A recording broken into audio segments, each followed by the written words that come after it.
হ্যাঁ মুখ দেখি তো। গুড মর্নিং এভরিওয়ান, সবাই কেমন আছো? আশা করছি সবাই অনেক ভালো আছো। আমিও অনেক ভালো আছি। আমার বিপি ব্লগ চ্যানেলে তোমাদের সবাইকে জানাই ওয়েলকাম আর অনেক ভালোবাসা। আবারও চলে এলাম নতুন একটি ডেলি ব্লগ নিয়ে। আজকে সারাদিনটা কি করি সমস্ত কিছু তোমাদের সঙ্গে শেয়ার করতে থাকবো। সকাল থেকে সমস্ত কাজ বা সমস্ত কিছু হয়ে গিয়েছে, টিউশন পড়ানো হয়ে গিয়েছে, খাওয়া দাওয়া করে নিয়েছি, করে নিয়ে চলে এসেছি এখানটায়। আমাদের এখানে বটবটি গাছ লাগানো হয়েছে, বটবটি ঝুলছে গাছে, তাই জন্য মামনি বললো যে আমাকে বটবটিগুলো তুলে নিতে, তাই জন্য এখন চলে এসেছি। একদমই এই বাড়ির পাশে এখানে লাগানো আছে, তোমাদেরকে তো আগে দেখিয়েছি। অল্প ঘরে খাবার মতন দেওয়া হয়েছে, বরবটিগুলো একটু বড় হয়েছে, সেগুলো হচ্ছে তুলে নিচ্ছি। আর আমি তো বাগানের হচ্ছে যে কোনো সবজি তুলতে এত ভালোবাসি, আর বাগান থেকে ফ্রেশ ফ্রেশ সবজি তুলে নিয়ে যে রান্না করতে কী যে ভালো লাগে কি বলে বোঝাবো। আরও খেতে তো আরও বেশি ভালো লাগে, কারণ বাগানের টাটকা সবজি। আর আমাদের হচ্ছে বাড়িতে বেশিরভাগ সবজি চাষ, মানে বাজার থেকে আমরা কমই কিনি, আলু পেঁয়াজটা কিনতে হয়, নাহলে বাদ বাকি সবজি বাড়িতেই যা হয় সমস্ত কিছু লাগানো হয় সেগুলো খাই। আর আমি সবজি তুলতে ভীষণ ভালোবাসি বলে যে কোনো সবজি আমি মানে তোলার জন্য আগে থেকে মামনিকে বলে দিই যে যখন সবজি বড় হবে আমাকে বলবে, আমি নিজের হাতে তুলে এনে রান্না করব। আমার ভীষণ ভালো লাগে। ওই জন্য যখনই এই বরবটি হয়, বাড়ির পাশে তো একদম, যেগুলো দূরে সেগুলো মামনি তুলে এনে দেয়, এটা বাড়ির পাশে তো একদম, তাই জন্য যখনই বড় হয় মামনি আমাকে বলে দেয় যাও যে তুমি তুলে নিয়ে আসবে যাও। আর যখন হয়তো সময় পেলাম না, বড় হয়ে যাচ্ছে, মামনি বাবু দুজনে বলে তুমি তুলবে বলেছিলে বলে আমরা তুলে নিই, যাও তুমি তুলে নিয়ে আসবে যাও। আমার ভীষণ ভালো লাগে গাছ থেকে এরকম সবজি তুলে রান্না করতে, আর বেশ ভালোই লাগে। বলতে গেলে প্রায় সবজি আমাদের বাড়িতে মানে লাগানো হয় খাবার মতন, সব কিছু বিক্রি হয় না, যতটুকু লাগানো হয় বাড়িতে খাবার মতন হয়ে যায় তিনটে মানুষের। বেশিরভাগ আমাদের বাড়ির বাগানের সবজি তোমাদেরকে তো প্রায় দিন ভিডিওতে দেখাই আর বলি যে আমাদের বাগান থেকে তোলা।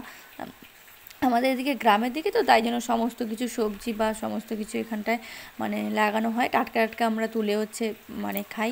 বেশ আমি ভীষণ পছন্দ করি গাছ থেকে সবজি তোলাটা, ওই জন্য সবসময় মানে তুলতে তো যেতে পারি না, যেগুলো হচ্ছে কাছাকাছি সেগুলো হচ্ছে তুলি দিয়ে আর রান্না করি।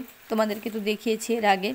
এবার হচ্ছে আমার বরবটি তোলা প্রায় হয়ে এসছে, যতটুকু হয়েছে আমার তিনজনে খাওয়ার মতন হয়ে যাবে। আজকে রান্না করব, তাই জন্য হচ্ছে তুলে নিয়েছি।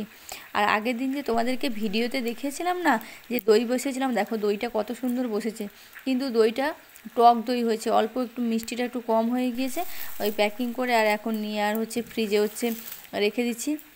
আর কোনো চাপ নেই, যেহেতু মামনি আর বাবু দুজনে টক দই খেতে পছন্দ করে, আর বাবুর যেহেতু সুগার ওই জন্য মিষ্টি দই অতটা খায় না, টক দই হয়েছে বাবুর জন্য ভালো, বাবু ওটা খেয়ে নেবে। তারপর হচ্ছে প্রায় দিন আমি হচ্ছে বাড়িতে হচ্ছে মানে দুধ আনলেই আমি দই হচ্ছে করি, আমার হাতে খেতে ভালোবাসে মামনি আর বাবু। তারপর আমি ফ্রিজে তরকারি ছিল আর ভাত হয়ে গিয়েছিল, তাই জন্য হচ্ছে একটু খেয়ে নিচ্ছিলাম, কারণ আজকে ডাক্তারের কাছে যাব।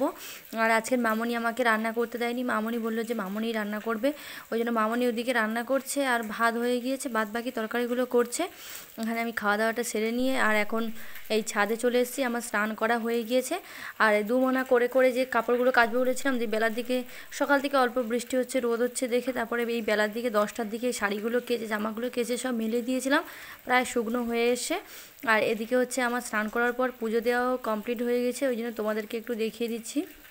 তারপরে আমি ওই ছাদে চলে এসেছি জামা কাপড়গুলো তুলে নিতে, যেগুলো আগে ধুয়ে দিয়েছিলাম সকাল থেকে সেগুলো শুকনো হয়ে গিয়েছে, তাই জন্য এইগুলো তুলে নিয়ে চলে যাচ্ছি। আর শাড়িগুলো থাকবে আর একটু শুকনো হবে, ডাক্তারের কাছে যাওয়ার আগে হচ্ছে আর তুলে নেব, তাই জন্য এখন এই জামা কাপড়গুলো হচ্ছে তুলে নিচ্ছি। আর আজকের কি রান্না হয়েছে সেগুলো আর শেয়ার করতে পারিনি, আর যেহেতু আমি ভয়েস ওভারটা পরে দিচ্ছি তাই জন্য আমি ভুলেও গিয়েছি যে ওদিন কি রান্না হয়েছিল।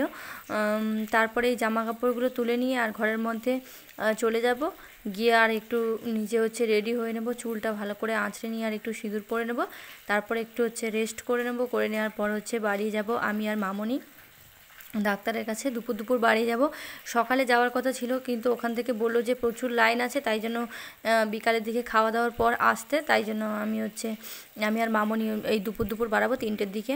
এই বাড়ি রেডি হয়ে পড়েছি, দিয়ে আর হচ্ছে রাস্তায় চলে এসেছি, আমি আর মামনি এই যাচ্ছি। আর আজকের একটা জিনিস লক্ষ্য করেছি যে আমি উল্টো শাড়ি পরে চলে যাচ্ছি, আমি নিজেই বুঝতে পারিনি, পরে বাড়িতে ফিরে আসার পর যখন মামনিকে দেখালাম, মামনি বলে যে উল্টো শাড়ি পরেছে, আমি দেখিনি, পরেই চলে যাচ্ছি। তারপর দেখো মামনিকে বলেছি একটা ছবি তুলে দিতে, আর মামনি কিরম ভিডিও করে দিচ্ছে। যখন মামনি হচ্ছে ক্যামেরাম্যান হয় তাহলে দেখো এখন মামনিকে এখন থেকে হচ্ছে ট্রেনিং দিচ্ছি আর কি, শিখিয়ে দিচ্ছি। এই মামনি আমাকে বলছে ওদিকে যাও এদিকে যাও। আর আজকের ভিডিওটা তোমাদের কেমন লাগলো আমাকে হচ্ছে কমেন্ট করে জানিও। আর হ্যাঁ, আমার ভিডিওগুলো তোমাদের কেমন লাগছে আমাকে কিন্তু জানিও, আর আমাকে কেমন লাগছে তোমরা আমাকে কমেন্ট করে জানিও। আর এরপর হচ্ছে এই রাত্রেবেলা সেই সেম শাড়ি বাইরে বার করা ছিল টিউশন করে নেওয়ার পর, আর এই রেডি হয়ে গিয়েছি একটু ভিডিও বানাবো বলে। আজকের ভিডিওটা এখানেই শেষ করে দিচ্ছি।